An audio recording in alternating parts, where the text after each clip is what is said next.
What's good, everybody? Welcome into a special edition of Fourth and Frames. Um, your eyes do not deceive you. I am the only one here tonight. Last week, the Fourth and Frames crew covered their top 12 running backs, and I was supposed to be on the show with them, but I had to miss due to some unexpected technical issues. And man, there were some moments whenever I was sitting there watching the show that I was just screaming at my computer screen, wanting to rebuttal some of the points and wanting to argue with these guys and debate these guys because it's always so fun to talk ball with Rhett and Kyle and Aiden and the crew. And I couldn't do it because I couldn't be there. And I said, you know what? I'm just going to run a solo show and talk through my top 12 running backs. So let's get it popping. This should be played at high volume, preferably in a residential area.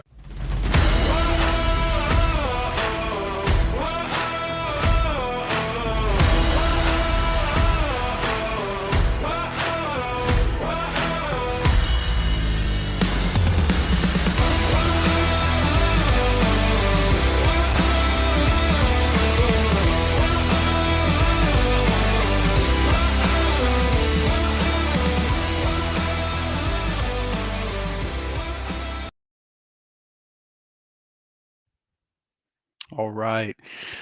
Look, if you choose to tune into the show, just know that I greatly appreciate you. Make sure while you're here to like, subscribe, and review to catch anytime a new podcast or a short drops from us here at Fantasy and Frames. You can search for all the podcasts here by whatever name you listen to the podcast. For us, make sure to subscribe to the Fourth and Frames podcast and make sure to lock in over at fantasyframes.com for the latest draft rankings.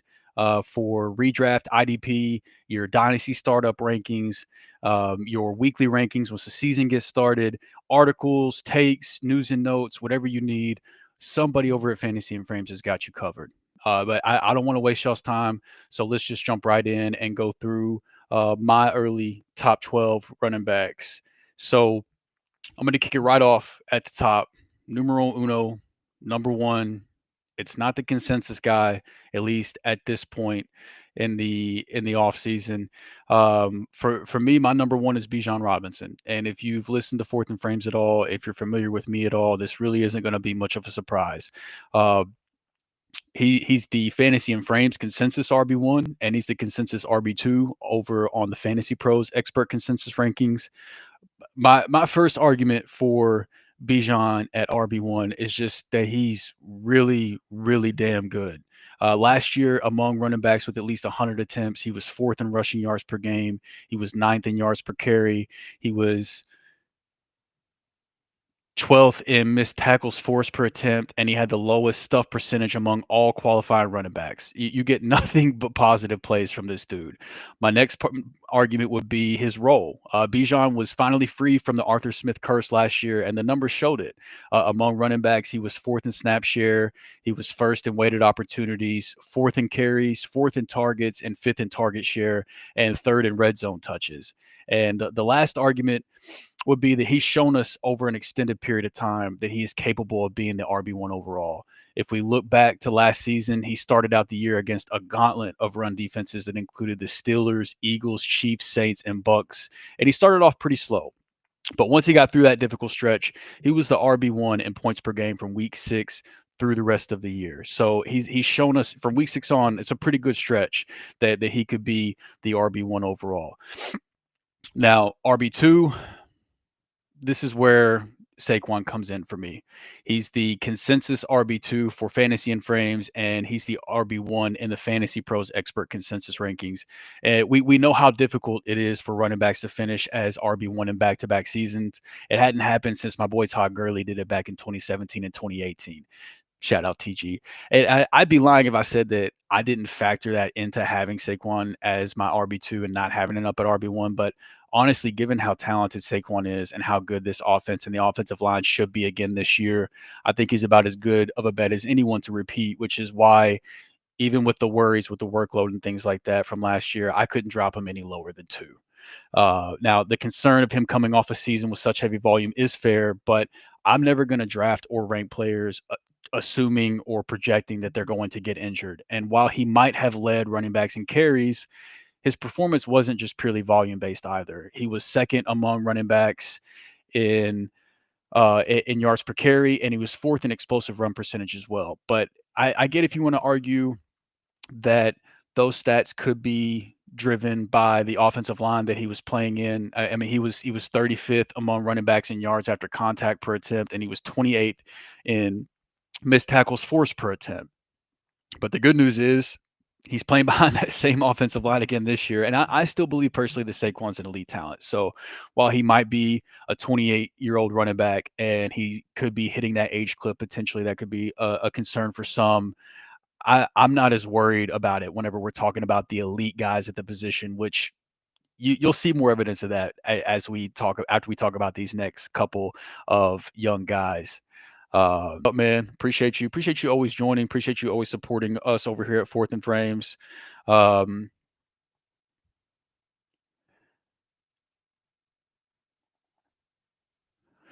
Your support never goes unnoticed, and we appreciate you, man, for real.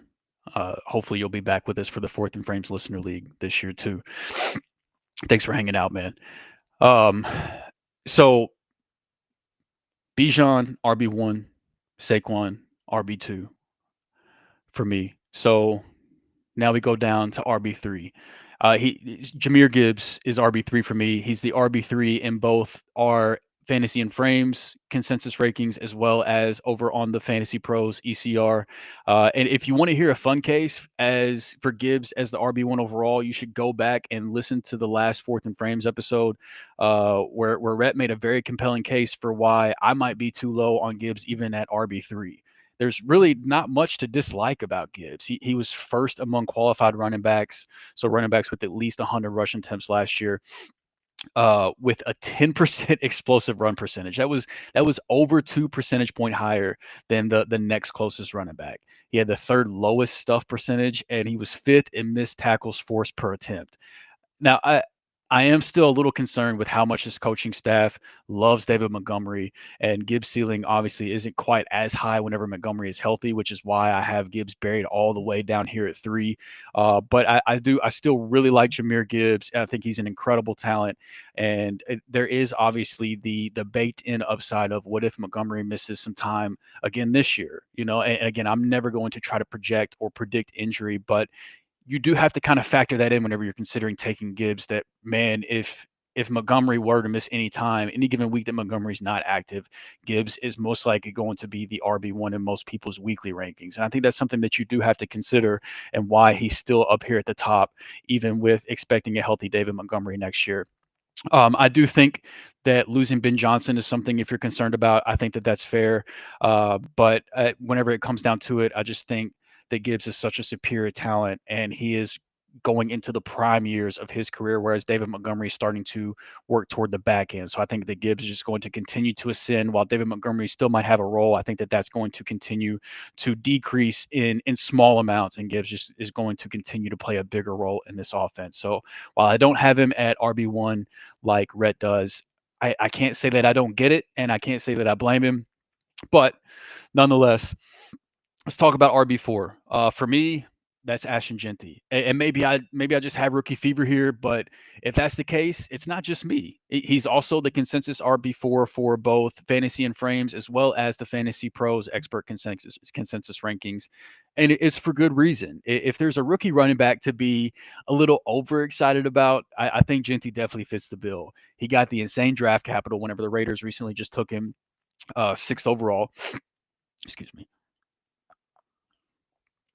While I don't have a fancy prospect model that will calculate everything up and assign a prospect score, I do have collegiate production data points that I look at for college running backs that, if you're over certain thresholds, it has more often than not translated to NFL success. And whenever you look at these, Genty's all green across the board. He's an early declare. He's got good size. I know some people are worried about the height for whatever reason. I've seen that rarely here and there. But whenever you look at the height and weight, his BMI, he's fine. He's over 30. He's good there. And he was an early producer in college. He had over 1,900 total yards by his second year in college.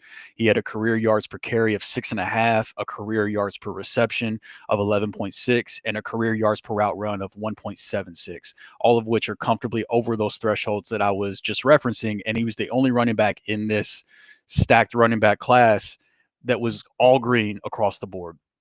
And then on top of that, he lands in an offense that I'm actually pretty excited about. I know that in years past, saying a player's on the Raiders was kind of a stink. It wasn't something that we were necessarily excited about. But he's got Geno Smith at quarterback now that he doesn't really use his legs. So in situations where some other quarterbacks might look to scramble, he's more than likely going to defer to dumping off to his running back in those situations. And while Ginty didn't have the pass catching numbers in his last year in college, the year prior to that, I believe he was the leading receiver among running backs in college. So he can clearly do it. And if you just watch the film, it's very clear that Ginty is a very capable pass catcher. And while I like both Jacoby Myers and Jack Beck, the rookie that they drafted, Ginty also I think has the upside to possibly be the second option in the passing attack behind Brock Bowers. And do we really think that Raheem Mostert or Sincere McCormick are a threat to take away a significant amount of carries from Ginty? Because I I don't think so. I don't think you draft a running back in the top 10 and not give him all the work you can handle unless you have Arthur Smith in your coaching staff, which this coaching staff does not. They have Chip Kelly as the offensive coordinator now, which the Chip Kelly of old, was fast paced and everything like that. But here recently, Chip Kelly, his last couple years in college, their offense has kind of slowed down a little bit. And I think with him and Pete Carroll running the ball, slowing things down, I think that that's going to be the route that they go. And so running back 4 might feel high, but I think this time next year we'll be talking about him in the discussion for RB1 overall. And in that same sense, he is the last of my top tier, my tier 1 of running backs for redraft this year that I think are the best bets to finish as the RB1 overall this year as well. So my tier 1, my top guys, Bijan at RB1, Saquon at RB2, Jahmyr Gibbs at RB3, Ashton Jeanty at RB4. So after that top tier, where we get into tier 2 is with probably my first hot take of my top 12 running back rankings. Up to this point, as you can tell, I've been mostly in line with consensus, but this is where things start to change a little bit for me. Christian McCaffrey, CMC, he's the Fantasy and Frames consensus RB9. He's RB7 over on the Fantasy Pros ECR. And to me, look, scared money don't make no money. And ranking CMC any lower than this just doesn't feel right to me unless you're trying to live on the take of I think CMC is going to get injured again. And if that's your process, that's fine. That's not how I do things. But I get the concern, obviously, with the recent injury history, him getting up there in age. But I'm going to draft him and rank him assuming that he's going to play a full season. And honestly, with that being the case, RB5 might still be too low. He could have an argument to be in that top tier, to be over Ginty, over Gibbs, possibly. 49ers OC Clay Kubiak was quoted a couple weeks ago saying that CMC looks awesome and that the plan is to just get him the ball as much as we can. And typically I might just chalk that up to off-season coach speak, but I really don't think that Kyle Shanahan is going to be able to help himself. Like we saw it last year in the 3 games that CMC played. He had a snap share of 88%, 94%, and 82%. Like whenever he's healthy, he is just so much better than anyone else that the 49ers could put out there in the backfield. And they just traded what, in my mind, is their second best running back, Jordan Mason, over to the Vikings this offseason.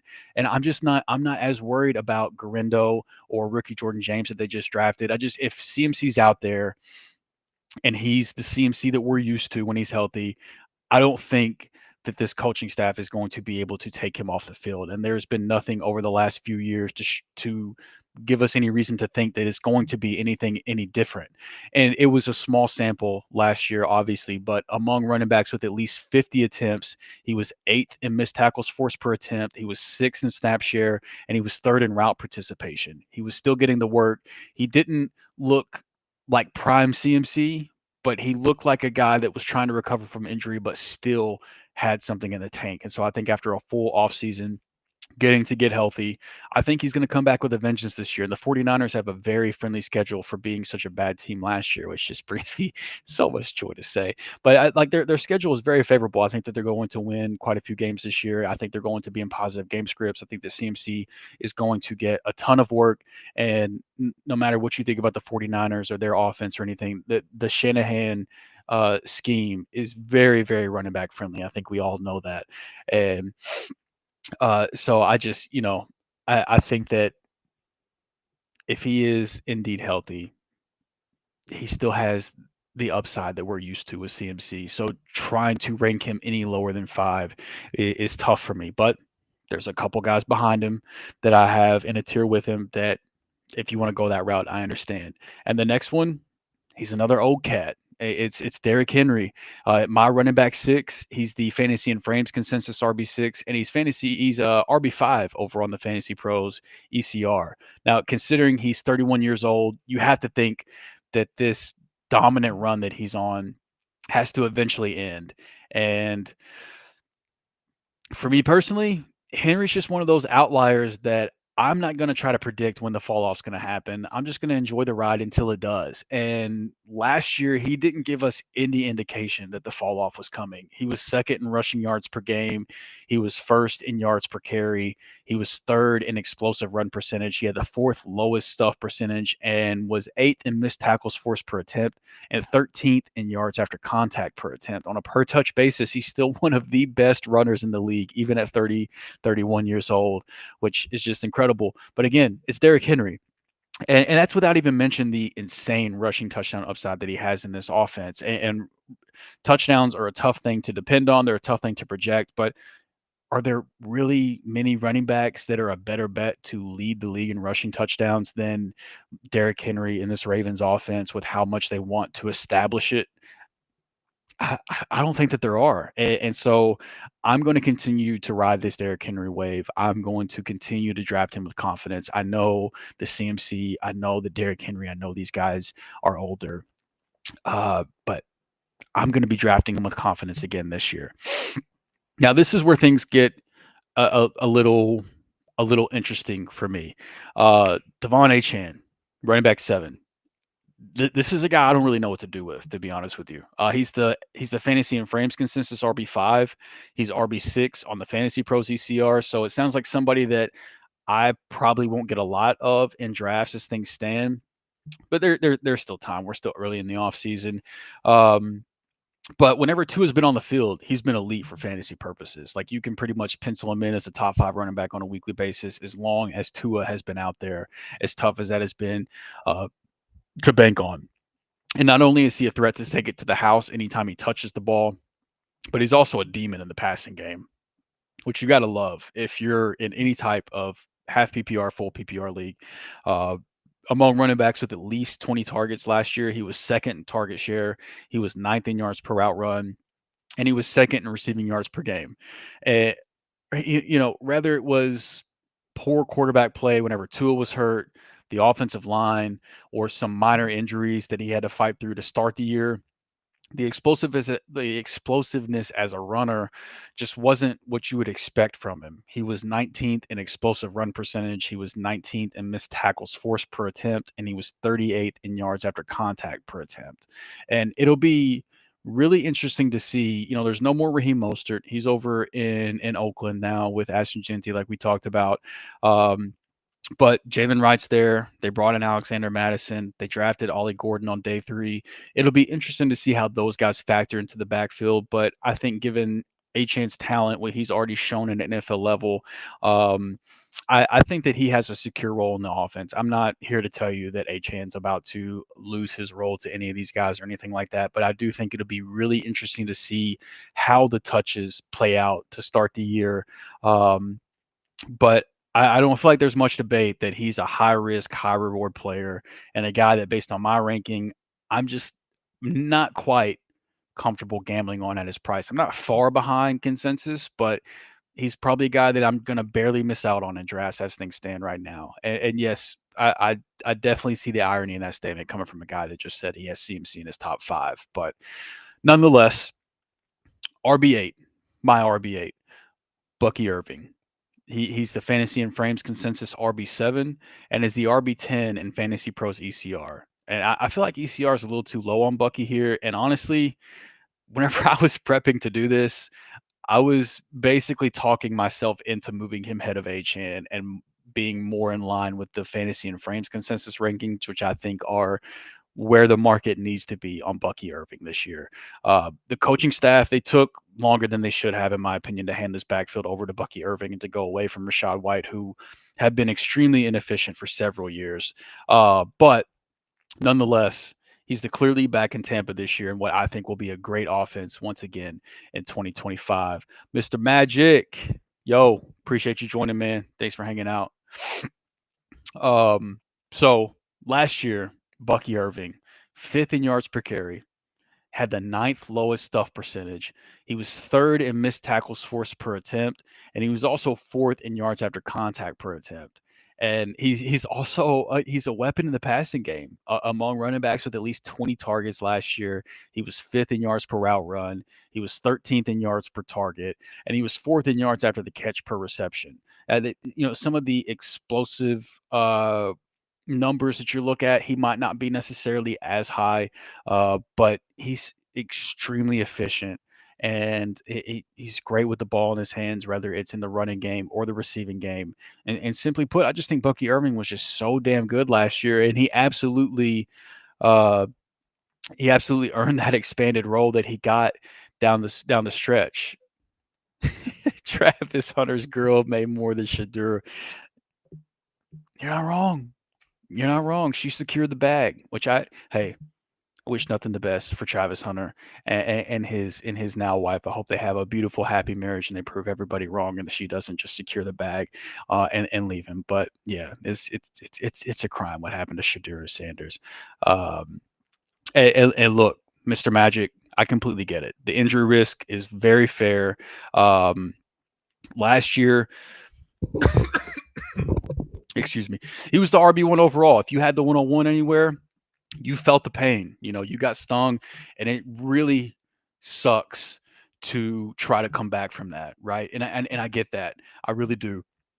But I just I'm not going to be able to resist if CMC's there in the middle of the first round, the back end of the first round, with the upside that he possesses. I think that he has at least one more good year in him. I really do. For the older running backs, whenever there are those elite guys, the Saquons, the Derrick Henrys of the world, as long as they're healthy, the age isn't as much of a concern as it is for like guys that are good running backs but maybe not elite, like the Aaron Jones of the world. And so I'm willing to bet on CMC for at least one more year. Rob Thomas, the real Rob Thomas, please stand up. Appreciate you, man. Thank you for joining us. What's up to you as well? So, with Bucky Irving, even though Rachaad White and one of my true loves, Sean Tucker, who is also better than Rachaad White, just by the way, for what it's worth, even though they're still there, I don't think Bucky's giving this backfield back. In my rankings, I think now are probably inaccurate because as I'm talking, I'm 100% going to end up moving Bucky Irving ahead of Devon Achane and probably having a tier break there, honestly, too. The two older running backs that I'm willing to trust, Christian McCaffrey and Derrick Henry. And then one of the younger running backs that I'm least concerned about, I just think given his talent, the offense that he's in, how great he played on a per touch basis last year, and then the workload that he worked himself into because of how good he was on a per touch basis, I think that Bucky Irving is a really safe bet this year. So my tier 2 of running backs is likely, at least for now, going to end up being Christian McCaffrey, Derrick Henry, and then Bucky Irving is going to be up at 7. So I know the graphic says 8. Him and Achane are going to have to flip. I've almost talked myself into it while I was doing the research. And now that I'm sitting here talking it through with you guys, I'm going to have to move him up. Bucky Irving is going to be RB7. Mr. Rob Thomas, thoughts on Emeka Egbuka in Tampa Bay? I seem to keep drafting a lot of him. So I love Emeka Egbuka, the player. Obviously, the landing spot is not ideal, given the fact that Mike Evans is still there. I don't think he's going anywhere. Mike Evans didn't show us anything last year to think that he's regressing, that he's not going to play well again this year. I'm a huge Chris Godwin guy personally. I love Chris Godwin, and it's tough to know. I think Ibuka's going to find the field. Like, I mean, I don't think that Jalen McMillan's going to keep him off the field. Like, I think that Ibuka, whenever they're running through receiver sets, I think Ibuka's going to be involved. While both Ibuka and Chris Godwin are able to get things done on the outside, I do think they both do their best work in the slot, and it's really tough to know which one is going to be the slot receiver, slot running back. Sorry, I'm talking running backs.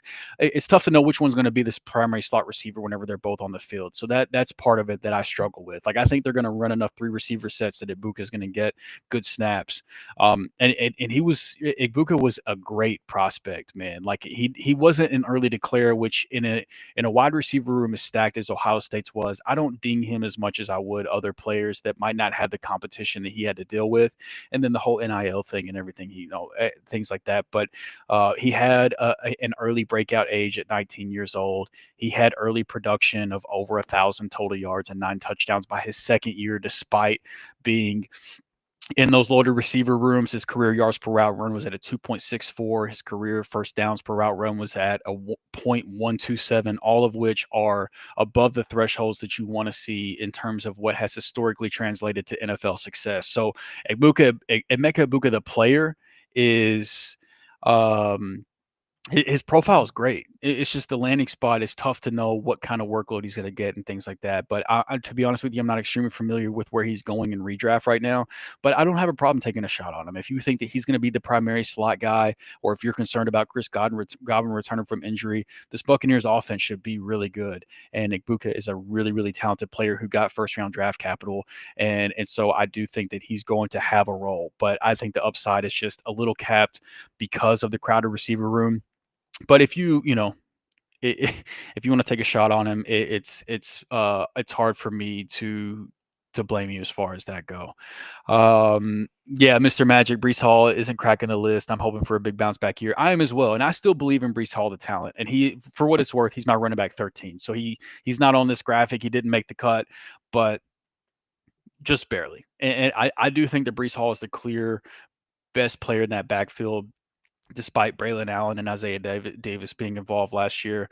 And I think he's going to be fully healthy coming into the year. All indications point toward that, at least. And it's a contract year for Breece, right? And so I love me a good running back in a contract year.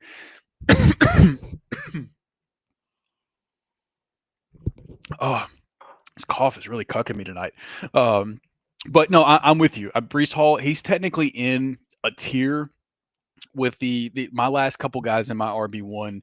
Breece Hall is in the same tier with those guys. So I think an RB1 season is absolutely in his range of outcomes. And we talked about our RB2 rankings a few weeks ago on Fourth and Frames, and Breece Hall was a guy that we talked about quite a bit. So if you didn't check that out, I'd recommend doing that. Kamara getting traded, that's tough. I wish I had one of our resident Saints guys, Chris Battistel or Rhett Manuel. Wish I had them on the show to give a better outlook on that. I think it would make some sense given that they, it looks like they're going to be in a rebuild year. I'm not sure what Kamara at his age with a team that's clearly going through rebuild. I don't really know what purpose he serves on that roster other than the fact that he's just the best playmaker that they got outside of Chris Olave. So I think it would make sense for them to explore that. I don't know if a team would want to take on the cap hit that he has and things like that. But I still think Kamara has something left in the tank. So rather it's with New Orleans or with another team, I think that he's going to be a valuable asset.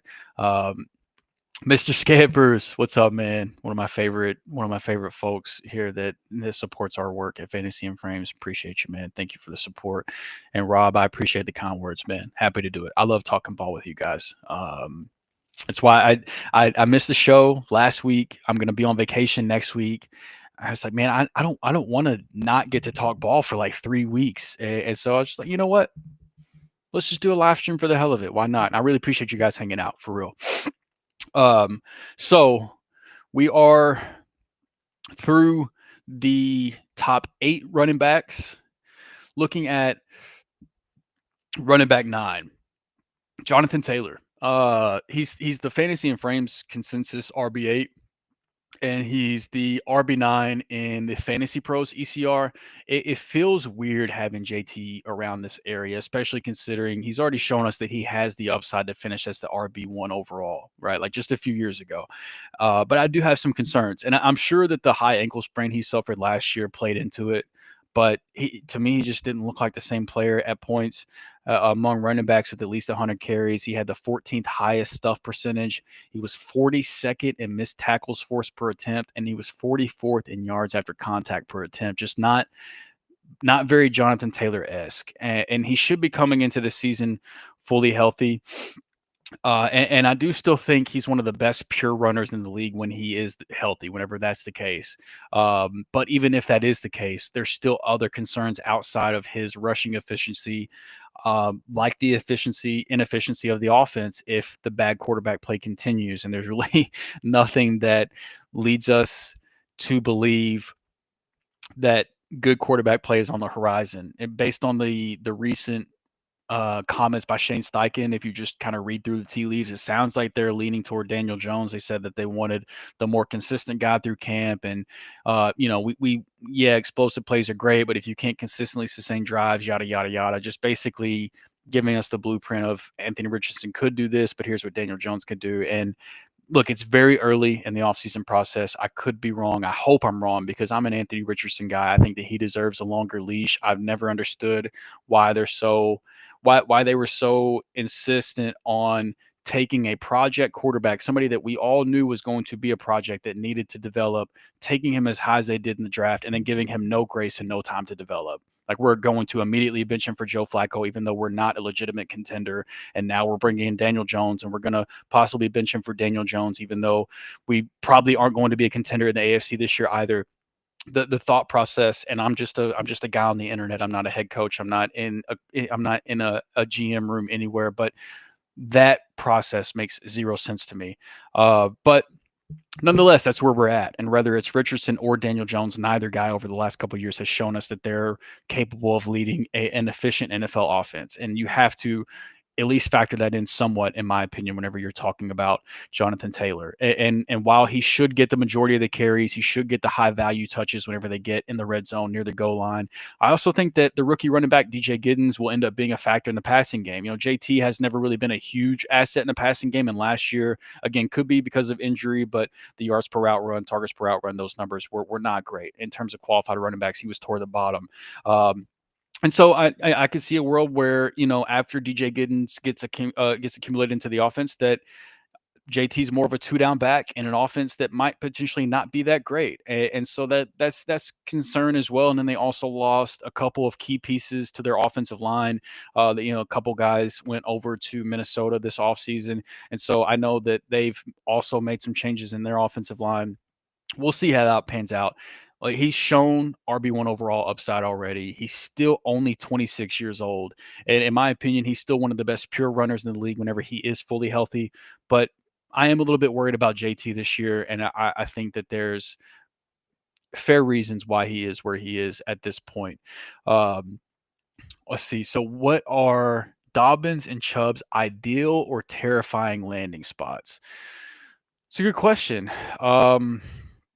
As far as ideal landing spots, I think that uh, I guess the easy answer would be the Cowboys and the Bears are two offenses that are screaming, needing some type of early down running back that the answer really didn't come through the NFL draft like a lot of us thought that it would, right? And so I don't know what Chubb is at this point. The workout videos look great, but the on-field product last year didn't. But up until he did get injured a couple years ago, he was we've been talking about, best pure runners in the league. He topped that list, right? Like he was the prototype of, he doesn't catch passes, but he's such a damn good runner.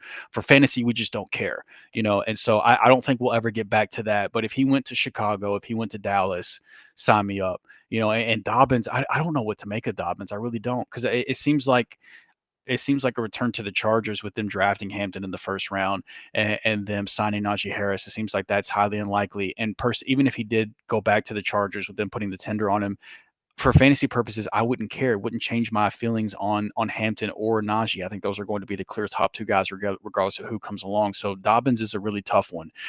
As far as terrifying landing spots, thinking about like some of these rookies that have what looks like could be some opportunity, like Caleb Johnson is a guy, and he got day 2 draft capital, but it was 3rd round draft capital. If the Steelers for some reason brought in another guy, they brought in a Dobbins or a Chubb, that those guys wouldn't fit the bill to block Jaylen Warren, right? Like Jaylen Warren, he has that pass catching role locked down, but could potentially block Caleb Johnson from getting the early down work that we would like. That would be something that would be really unfortunate, but feels like a very Steelers thing to do, is just roll with Mason Rudolph and then bring in yet another running back and play defense and just try to run the ball with whoever they can throw out there.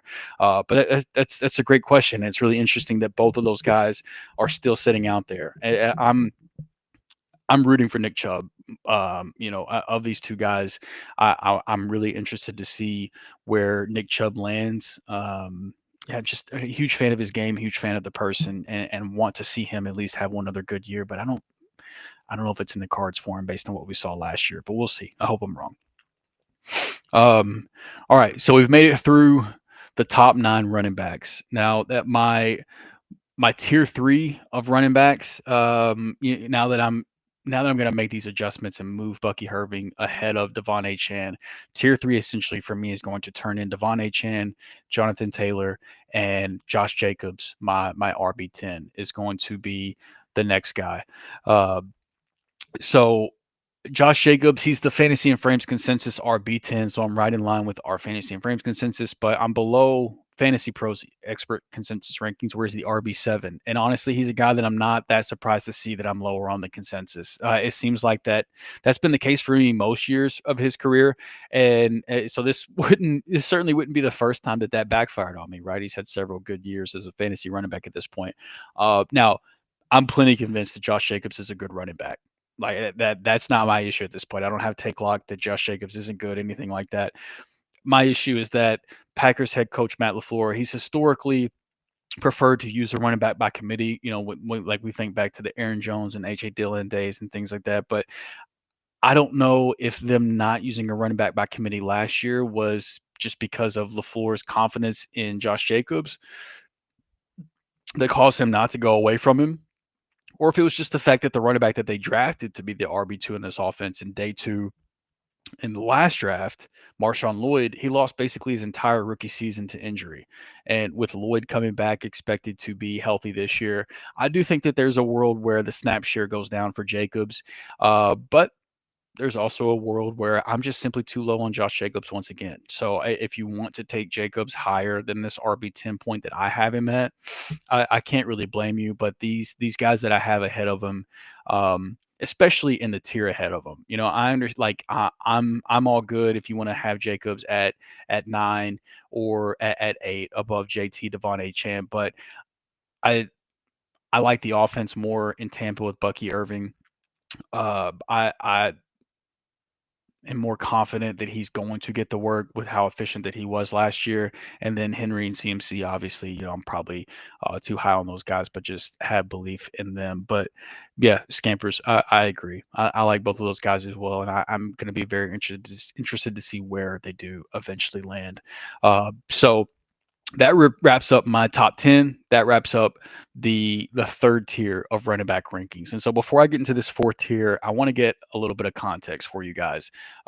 So I'm talking about top 12 running back rankings, right?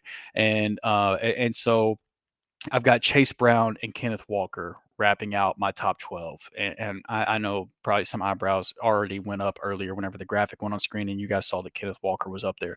But just for context, I also have Breece Hall at running back 13, and I have Kyron Williams at running back 14 that are also in this tier 4 that I think RB1 an RB1 season is definitely within their realm of possibilities. Breece Hall, the concerns of the offense, and if the coaching staff indeed does put them in a running back by committee, I think that those are fair things to be concerned about, even though I think that Breece Hall is the clearly most talented back in that backfield.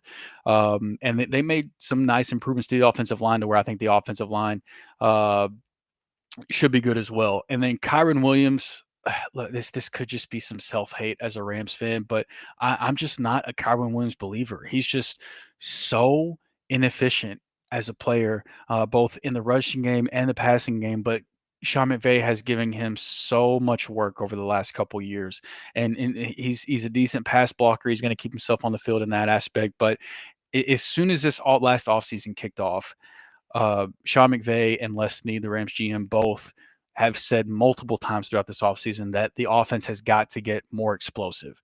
And then I don't know if you guys have seen the clip from the Rams draft room whenever they were on the clock early in day 3 and they were targeting Jarquez Hunter. Sean McVay said, "This was the guy I was targeting on day 3. This is the guy that I wanted."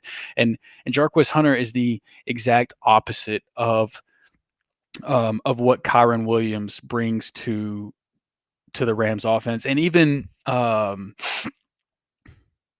Blake Corum as well, who I think is almost just like a clone of Kyren Williams, which what I thought that the Corum draft pick on day 2 years ago was strange for that reason, because you weren't adding any diversity to the offense. You're basically just like, all right, if Kyren goes down, we have a Kyren clone we can plug in. But Jarquez Hunter, among draft eligible running backs with at least 150 attempts in 2024, he had the 5th most explosive runs. He had the 8th highest breakaway run percentage, and he was 7th highest yards after contact per attempt, not to mention an 81st percentile speed score. Whereas Kyren Williams, he had 316 rush attempts last season, and he only ran for 15 plus yards 6 times. 1.9% of his rushing attempts went for 15 plus yards. And he also had the 2nd most fumbles among running backs, something that definitely reared its head in some unfortunate situations last year.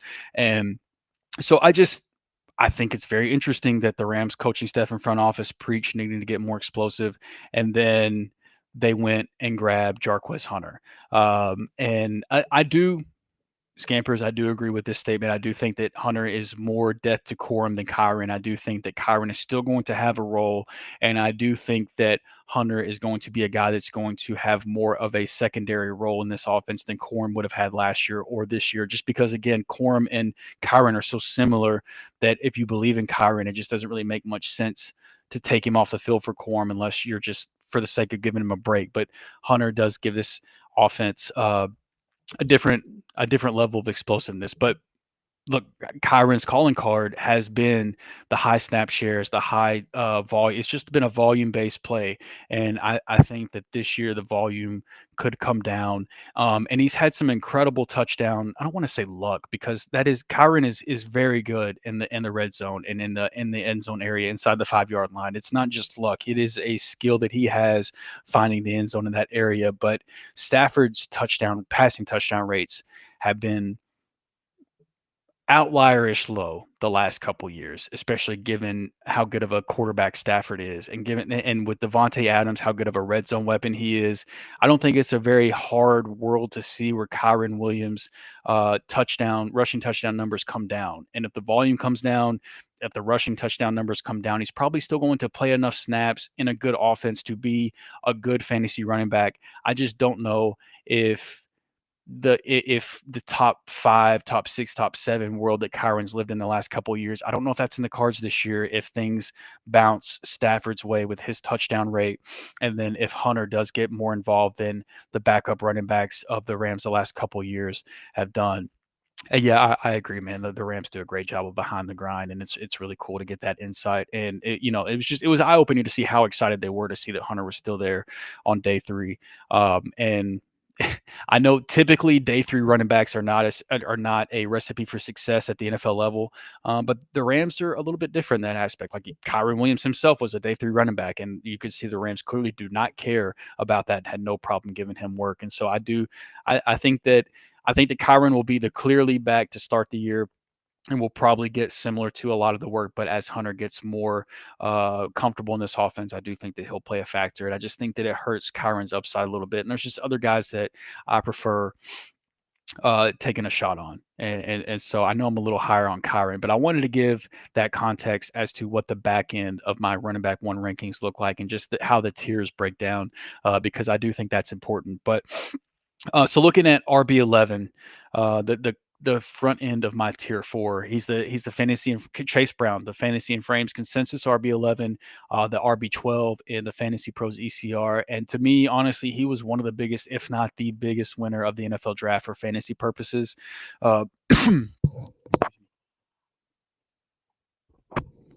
Look, Chase Brown, he was a day 3 NFL draft pick himself. And too often, like the Damian Pierces of the world, we see these day 3 running backs in their rookie year, they pop, and then they get replaced the next year in the NFL draft. And full transparency, Chase Brown was one of those guys that I fully expected would be the next victim of this.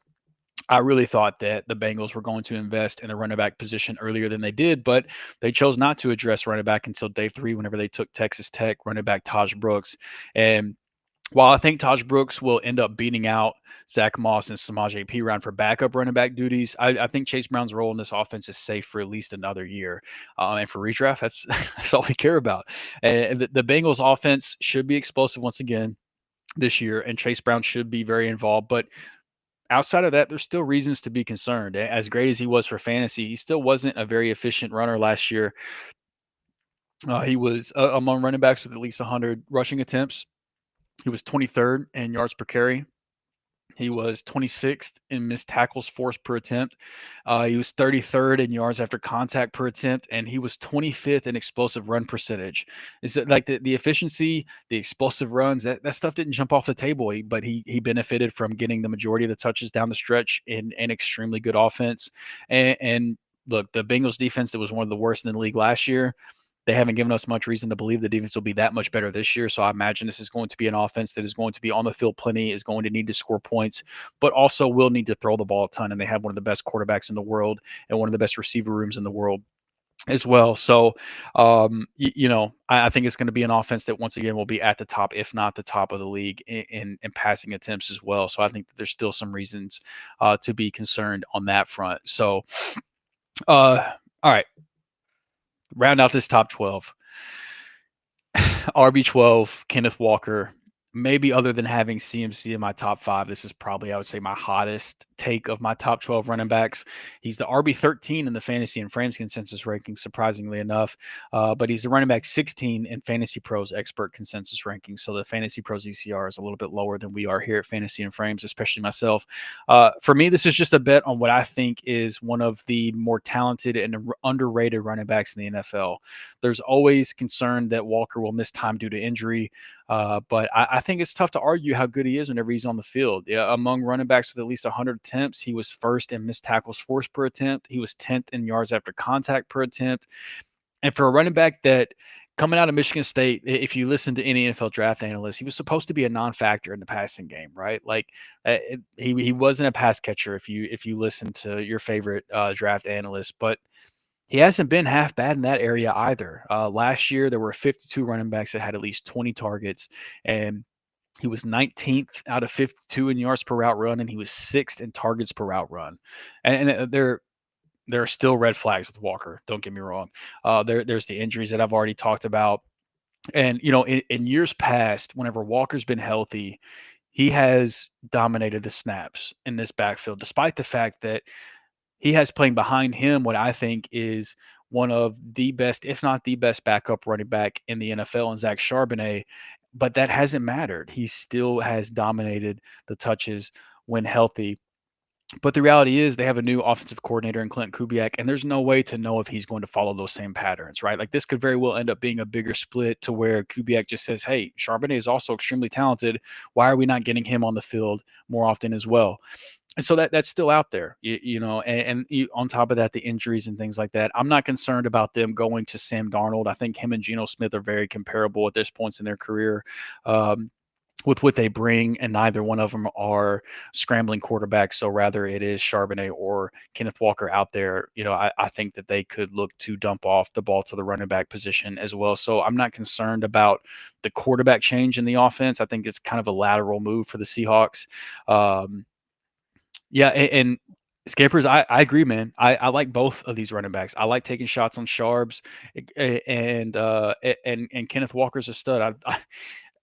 Still to this day, I'm so annoyed that the Seahawks took Charbonnet where they did, because I think anywhere else, anywhere where he could be a starter, I think he would be a great lead back in the NFL, and it's just unfortunate that we haven't gotten to see that play out. So yeah, I think he's also a great guy to take shots on because, like I said, we don't know what this new offensive coordinator is going to do. We don't know what the usage is going to look like. I think that if you follow past trends, yeah, Kenneth Walker is going to be the guy, but we don't know. And you have to you have to welcome those kind of outcomes if you want to be honest with yourself. So I like Walker for the upside play in the back end of my top 12 running backs, but there's a world where he splits touches more this year than he has in years past.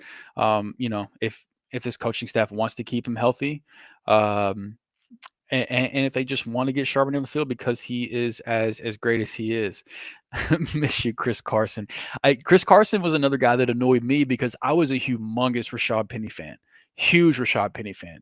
Got the first round draft capital, right? I was over the moon. And then Chris Carson just wouldn't go away. And Rashad Penny's rookie year, I was so invested in him because he was in a good offense. He was a guy I believed in. He got the draft capital. And he just could never stay healthy, and Chris Carson just would not go away. And man, Chris Carson used to piss me off. But there's no denying that he was a great running back, and he didn't deserve to go out the way that he did. And it's a shame that injuries really took him and Penny out. I think those guys are both great running backs. The Seahawks, as a Rams fan that has to share the division with them, it's very annoyingly have had great running backs and running backs that I've been huge fans of over the years. So that is my top 12 running backs. And so next I'm going to run through a quick redraft mock. But before I do, let's talk about Fast Draft. So make sure that you download and subscribe to the Fast Draft app today using promo code FRAMES, which will earn you a first-time deposit match up to $50 in credit. So whether it's the Origins game where you only draft rookies, we've talked about one of those in Ashton GNT today, or their Flex 4 game where you pick your favorite players for the upcoming season, or their D-Up game where just like the Flex 4, but with IDP Fantasy Football players only. And if you need some help with that, make sure to tune in to Shoot the Gap every week here on Fantasy and Frames where they focus on Jorge, JT, they focus on IDP there. But 20-second timer, PPR format, 6-round best ball draft game. It's perfect. If you got that little itch, you want to do some drafting, it's perfect for that, right? So again, promo code FRAMES, first time deposit match up to $50 in credit. The Fast Draft app, start drafting faster today. Okay. So I'm going to jump into a quick redraft mock and put these rankings into practice. Now you got to keep in mind, I'm going to throw this up on the screen, and you're going to see it is literally just me and a bunch of sleeper bots, some sleeper AI, whatever the case may be. So you need to keep in mind that the sleeper ADP is still a work in progress, considering that we're still like 3 months from redraft season really kicking off. Like before we even get into this, I think that Ashton Dinty has a ADP on sleeper right now of like 37 overall or something like that. Like Ashton Dinty is not going 37th overall in redraft leagues once we get to August, but that's where we live right now. So, I think it'll be. I wanted to kind of see where the sleeper ADP was right now because I think that this is the best redraft platform, so we can kind of see what players are expected to rise, which players are expected to fall over the coming months. And so let's just jump right into it. We're going to start the draft. I picked the third spot because I'm fully expecting Jamar Chase and Saquon Barkley to go 1 and 2, and I wanted to get my man Bijan at third overall. And so now that I've put that out into the world, Bijan's probably going to go 1 or 2, but nonetheless, let's do it anyway. And so, okay, Justin Jefferson and Jamar Chase go 1 and 2, which that's my wide receiver one and Chase is my wide receiver 1. Jefferson's my wide receiver 2. So if you want to go that route, you're not going to get any argument from me. So then I'm sitting here on the board. I got Saquon and Bijan. We've already talked about my top 12 rankings. We know who my RB1 is. CeeDee Lamb is also in my tier 1 of receivers. If you wanted to start receiver, I think you can go CeeDee Lamb here as well.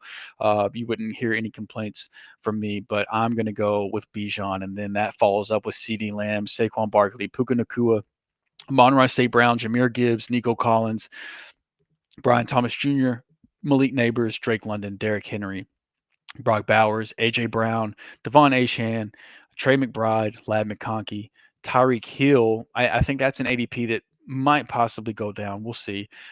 Jackson Smith and Jigba and T. Higgins at the 209. So that's the wraparound from the 1 and the 2. Now we could keep the running back theme going, right? Bucky Irving is available. Christian McCaffrey is also available, who is a top 5 running back. This is kind of where you can take advantage of ADP, right? Whenever you get into your home leagues, your redraft leagues in August, there is no way this many people on the board are going to pass on Christian McCaffrey. But if you look at the roster construction, it was supposed to be 3 receivers. I don't know what's going on here, so I'm just going to keep it moving. It was supposed to be 1 quarterback, 2 running backs, 3 receivers, and 2 flex spots. We don't do kicker or defense because what are those? But yeah, things don't look right here. What in the world happened there? Anyway, we'll just fix that because I mean this has basically been shaking out like a 3 receiver draft I would expect would shake out with how receiver heavy it's been. And so in a draft where you have to start 3 receivers, I typically would not want to go through the first 2 rounds without having a receiver. But with the way that this draft board played out, with Garrett Wilson being the next available receiver who I like, I wouldn't be able to pass up on Christian McCaffrey. And so Josh Allen comes off the board at the 211, Bucky Irving at the 212, Terry McLaurin at the 301, Jonathan Taylor 302, and then I'm back on the clock. And so I'm a believer of waiting on quarterback personally. Vince, what's up, man? Appreciate you hanging out. Appreciate you stopping in, man. I just went through my top 12 running backs, just running through a quick redraft mock here on Sleeper, with the sleeper bots, just to see what the early ADP is looking like. So I'm a late round quarterback guy this year, especially with what I believe how deep the back end of the QB1s are. And so quarterback's really not in the discussion for me here. Tight end, Bowers and McBride, I think they deserve to go in the second round. If one of them were to fall to the third round, they're pretty much an auto draft for me. But George Kittle would be next man up for me. But the start of the third round is a little bit too early for me. And so I'm looking at the wide receiver position at this point. It's a start wide receiver mock, start 3 wide receiver mock. I probably need to grab a guy here, and my next 2 receivers available, like my next 2 best receivers are Garrett Wilson and Mike Evans, and 2 guys that are here at the top of the ADP. And so I'm going to take Garrett Wilson. I know that it's questionable with Justin Fields there, but Garrett Wilson, he's really the only guy in town that I trust from a pass catching standpoint. And so despite some of the worries people have about Justin Fields, I just believe in Garrett Wilson, the talent. And so I'll grab him there. So on the wraparound, looking at some other possible receivers that could be there. And again, like this is a good example, right? Ashton Jeanty was technically my running back 4. I should have taken him ahead of Christian McCaffrey in the second round. I didn't bother scrolling through to look for him. Full disclosure, and I mentioned at the beginning of the draft, I looked ahead. I saw where he was. I knew that he would be late, but I wanted to kind of skip by him, see where he would go in this draft so that you can see how much things could change between now and August. And so like Jeanty, he went at 404 here, right? I fully expect Jeanty to go somewhere in this area. If I was picking in this draft, I would have taken Jeanty right after Gibbs went off the board. So he's in play for me in my overall rankings right now. I have Jeanty as my 7th player overall. So he's at the play for me right here at 107. He's technically my RB4 behind Gibbs, like I talked about. So typically that's where I would go. But I wanted to kind of leave him there just to see where he is going right now, just based off of ADP. But again, we've got a lot of time for that to change. Yeah, let's move back over here to Restream. Look at that. Yeah, check your ADP, peeps. That's a good if you're in a real draft that's this early, that is a very good pointer to where go into your draft room early, scroll through the ADP, flag guys that are clearly too low, and and make sure that you have those guys highlighted. So yeah, it's absolutely a great point. But yeah, I know that you guys probably heard me mention where Ginty is buried right now in the redraft ADP, but that will not last long. Once these redraft mocks start kicking up here in a couple months, he'll shoot up pretty quickly.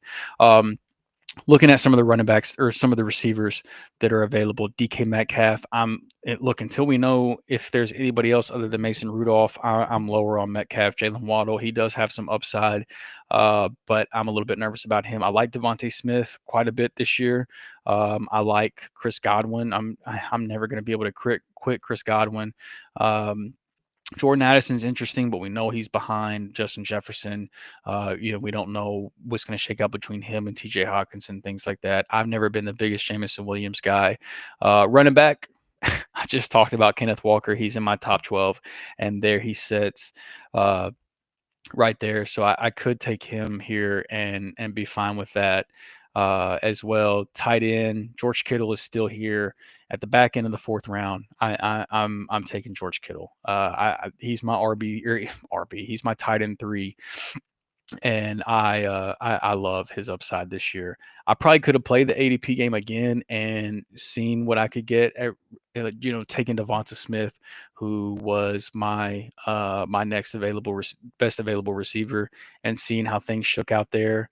But nonetheless, I wanted to get Kittle there in this offense. So I didn't do it with Ginty because I knew he'd come off the board relatively quick. But I am going to highlight another guy that is going to be, he is just far too buried in ADP, right? Like before I went live, before I was just kind of scrolling through and looking at the ADPs, Teteroa McMillan is all the way down at 131. And I just want to bring him up and highlight him that, the fourth and frames folks, they're going to be talking about our wide receiver 2 rankings next week. I'm not going to be there. I'm going to be on vacation, but spoiler alert, Teteroa McMillan is in my top 24 wide receiver rankings. I think that he is an absolute stud, and I think that he's going to be a top 20 guy in that offense. And I love Teteroa McMillan, so I wanted to make sure to at least help start boosting his ADP. And you can't forget about Jamal Agnew, like Scamper said. So pro tip there. And Racy McMath, I think it's funny that he popped up with me topping in for McMillan. So through 5 rounds of this wonky mock draft, I have Bijan as CMC, Garrett Wilson, and Teteroa McMillan, and then George Kittle at tight end. So just looking at what's available at the top of the queue here, I'm not. There's no way I'm taking a tight end, obviously, at this point, considering I already have Kittle, but Sam Laporta is there at the top. Tyrone Tracy, they brought in Scatabo, whatever he is. Aaron Jones. I'm on record that I'm a real big fan of Jordan Mason. I like this Tony Pollard pick. They're right ahead of me. I think that he's a good value this year. Brandon Ayuk, I don't know what to shake out with him in terms of the San Francisco receivers, between Ricky Pearsall and his 2-game stretch to end the season, Jawan Jennings being efficient as he was last year, and then Ayuk coming off of injury. Rome Odunze, I'm not ready to give up on him personally. I do still think that he has plenty of upside. I still think he's a good player, but it is very interesting that Ben Johnson came in and immediately drafted Colston Lovin and Luther Burden in back-to-back rounds in the NFL draft. But I think Odunze has a clear defined role as being like that outside receiver, just places where I wouldn't expect Colston Loveland and Luther Burden to line up. But that wide receiver room, that pass catching room is just really, really hard to dissect. Whenever you look at the quarterbacks that are available, Kyler Murray feels like somebody that would make sense here, but I was really in on Kyler Murray last year, and I got burnt a lot by his inconsistency, and it was just not a fun ride last year. And I just talked about, this year, like all years, I'm wanting to wait on quarterbacks. So in a 1-quarterback league, unless one of these top guys, Lamar, Jaden Daniels, Jalen Hurts, Hurts was a great value here. If he would have made it to me at the 410, I would have probably considered Hurts there at that point. But unless Lamar, Daniels, Hurts, one of these guys just falls extremely, becomes a huge value, I'm just going to punt the position. I don't want to draft, especially in a 4 point per passing touchdown league. I don't want to invest in these uh, pocket passing quarterbacks like Burrow, Mahomes, Baker Mayfield that are going in these mid rounds. Whenever all it takes is a season for them to not have an extremely high touchdown rate, and then all of a sudden your pick doesn't look that great. Where you can just wait on the position and gamble on another quarterback that you think could have a similar passing touchdown rate. Um, but yeah, no, I completely agree. Hurts in the fourth is ideal. I think that's great at that point. I completely agree with you, Scampers. If you can get him in the fourth, especially like mid to late fourth, yeah. And with the tush push still being involved, absolutely sign me up. So the running backs in this range, I don't love, to be honest with you. DeAndre Swift, he survived the NFL draft. That was another guy that I just assumed was going to get replaced. Travis Etienne, he's a guy that I've always been an Etienne guy. I've got a soft spot for him, but I think that the Tootin hype has gone a little too far. Bigsby was the clear best runner last year, but I think some of that could just be due to also the injuries that Travis Etienne dealt with. But I'm still an Etienne fan. As well, but I don't love the running backs that are in the ADP at this point. And so I'm basically just looking at the receiver position. And the route that I'm gonna go here, it's really between and I'm just checking my rankings to make sure. Yeah, it's between two guys, and they're literally back to back for me. And that's Calvin Ridley and Roma Dunze. And with Calvin Ridley, I'm a Cam Ward believer. I love Cam Ward. The wide receiver room behind Calvin Ridley it's a whole lot of who's who of day three receivers and guys that make you say who. And so I think that Calvin Ridley is going to be peppered with targets. I think that he's a legit receiver. I think Cam Ward's a legit quarterback. And I think in the sixth round, I think that that's a great value. So I'll take Odunze there. And I'm just going to go a couple more rounds here. Finish out a starting lineup probably, but just kind of get a look at a little bit more ADP. So now let's go look back at running back again. I think you can make an argument for DeAndre Swift at this point. Just like who else is really going to get the ball? I mean, Roshan Johnson, we haven't really seen much of. I don't know. I know there's the whole horror story of Ben Johnson has already moved on from DeAndre Swift once, and I'm a former DeAndre Swift truther. I'm trying not to let that sway me too much. And I do have him. I believe I'm a little bit below or right at consensus with Swift. But for this exercise, I'll take Swift here. And then we'll see what happens to wrap around. So I'm going, just for the sake of this exercise, I'm going to fill out my flex spot and then look at my quarterback position. Even though, honestly, if I was doing a full mock draft, I probably would push quarterback even further than these next couple rounds. But I like the Evan Ingram pick as well. I think that he's going to be a great value this year if his ADP sticks. So looking at the quarterbacks that are still available at this point, Kyler Murray is still available. I do think that he's going to get back to running a little bit more this year. I'm concerned about what level of quarterback Kyler Murray actually is at this point, just in terms of his actual on the field quarterback play.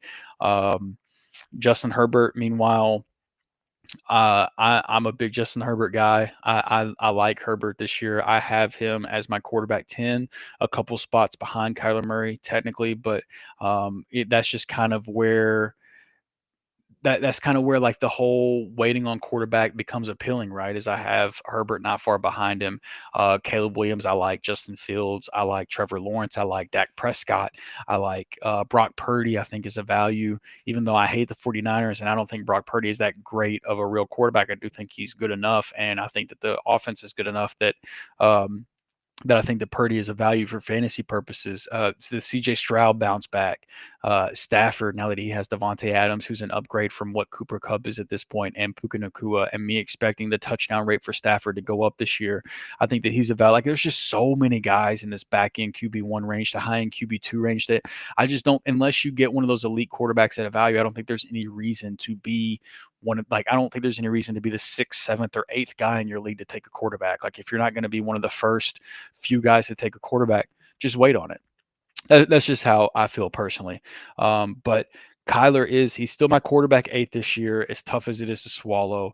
And he's the last of my third tier of quarterbacks. And so I'll unfortunately um, make the pick here. But yeah, I agree. I think that he's a legit enigma as well. And that's part of that is me just talking as somebody that had Kyler Murray all over the place last year, and it didn't feel good. It wasn't fun. But after I make that pick, Jordan Love also comes off the board, who I'm lower on the consensus, but he's in that back in QB1, high end QB2 range as well. And then so to fill out this roster, I need one more flex spot. So let's just go to the flex tab over here and let's look. I think that Tajay Spears is interesting. Even though I like Tony Pollard this year, it'll be interesting to see, how he factors into the offense whenever Pollard was hurt down the stretch last year. Spears played pretty well. Jalen McMillan, with the addition of Ibuka, I have to imagine this is an ADP that's going to drop. Dalton Kincaid, hell no. No way. Can't like obviously I don't need a tight end, but even if I did, no, not a chance. Javonte Williams, the Dallas Cowboys backfield is so fascinating because like the two running backs that they ended up drafting in the NFL draft, they were another team I expected to take a significant player in the NFL draft, and they waited till day 3. They took Jaden Blue and they took Phil Maffa as well.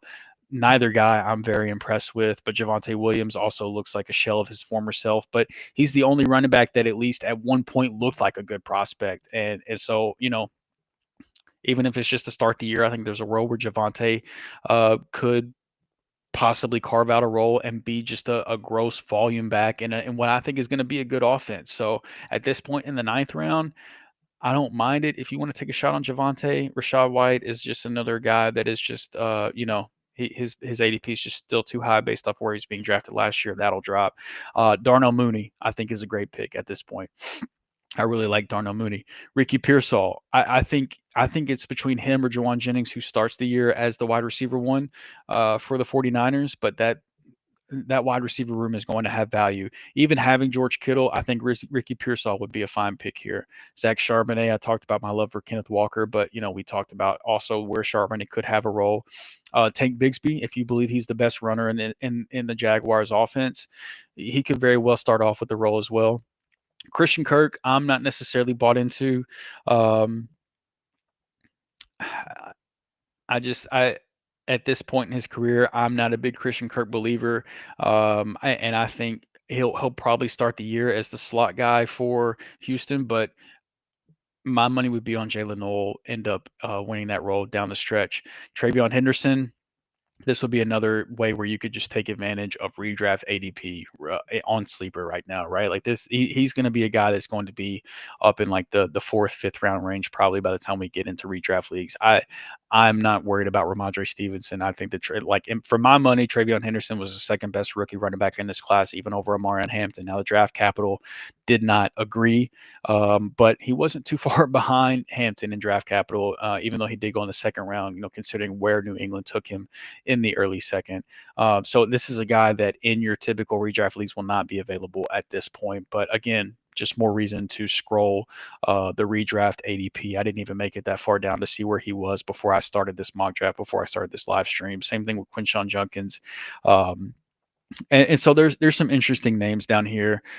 This part of like even more so than the top part of the redraft board right now on Sleeper, this is just all over the place. And as we get into July, August, this stuff will kind of get cleaned up and be more accurate to what you can expect. But just to kind of give you an idea of what the ADP looks like right now, these are some of the guys we're looking at, right? And there's Rashad Bateman, my man, that I'll never quit. And so I'll grab Travion Henderson here just for the sake of showing him some love, but you won't get him here in an actual draft. So I'll stop the draft there, wrap things out. Just kind of wanted to get an idea of where these guys were going. Just draft a couple running backs after I talked about running backs. But so that's just kind of a sneak peek there. Yeah, and it is indeed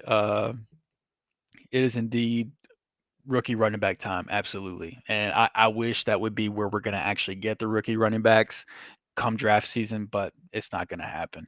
And I do agree with you that I think that Woody Marks is a sleeper. Not going to get any argument from me there either. And yeah, Travis Hunter is 100% a guy that I've got Travis Hunter. Let me look at my wide receiver rankings. I have Travis Hunter as my wide receiver 24, just 3 spots below Tedero McMillan. I've got both of those guys inside my top 24 receivers this year. I'm believers in those guys. So yeah, again, Travis Hunter is another rookie that has no business being where he is, and I wonder where his ADP even is. He's another guy that I didn't even look to. Yeah, he's at 191, right? That's not going to be where he lives at this point. So whenever you're doing these redraft mocks and you don't have 11 other people in the room with you to give you an accurate representation, some of this stuff is going to be kind of wonky. But that's something to where if you are for some reason in a redraft league or a redraft mock this early, go into your redraft room, flag some players, get them in your queue so that you can not forget to grab them. So that's a wrap, fellas. I honestly, this was a selfish episode for me. I had to miss last week due to technical difficulties. We're not doing a full Fourth and Frame show this week due to some folks just needing the week for personal reasons. And then next week, I'm on vacation with me and the fam. We're headed to the beach for vacation. And I didn't want to have to go 3 weeks without talking ball with you guys. And so I just said, you know what, I'm just going to fire this up. I'm going to talk about my top 12 running back rankings today, since I didn't get to do it with the guys last week. And so, for Scampers, Brandon, for you guys that are still sitting here listening to a nobody in the fantasy industry talk about running back rankings and going through a BS mock draft with crazy ADP for this long, I really appreciate you guys. Y'all are real ones, man. And like I said, I'm going on vacation, but the rest of the Fourth and Frames crew will be back next week to kick off our early. So a week from tomorrow, a week from Wednesday, they'll be back to kick off our early redraft wide receiver rankings. I gave a little bit of a sneak peek. Since I'm not going to be there next week, I'll run through mine real quick. Wide receiver 13, I got JSN. 14, Garrett Wilson. 15, Mike Evans. 16, Devontae Adams. 17, Terry McLaurin. 18, Marvin Harrison Jr. 19, Rashee Rice. 20, Tyreek Hill. 21, Tedero McMillan. 22, DJ Moore. 23, Devontae Smith. 24, Travis Hunter is where the back end of my wide receiver 2 rankings look like. And of course, all of our rankings you can find over on the Fantasy and Frames website. And the fellas, Rhett, Nate, Kyle, Aiden, the folks, those guys will be back to talk their wide receiver 2 rankings next week, and I'm sure I'll be in the comments with you guys that are hanging out with us. I appreciate you, Scampers, as always. Much love to you, man. Thank you for all your support. Thank you for hanging out and just talking ball with me. Even if it's just in the comments, I always enjoy chopping it up with you and the rest of you folks that choose to support us. So, much love, man. Much love to you. You guys, you're the shit, man, for real. But that's a wrap for me tonight, man. I appreciate you guys hanging out, and talking ball with me. It's always a pleasure. And I guess there's really nothing left to do other than my man Chris Battistell would say, toodles. This should be played at high volume, preferably in a residential area.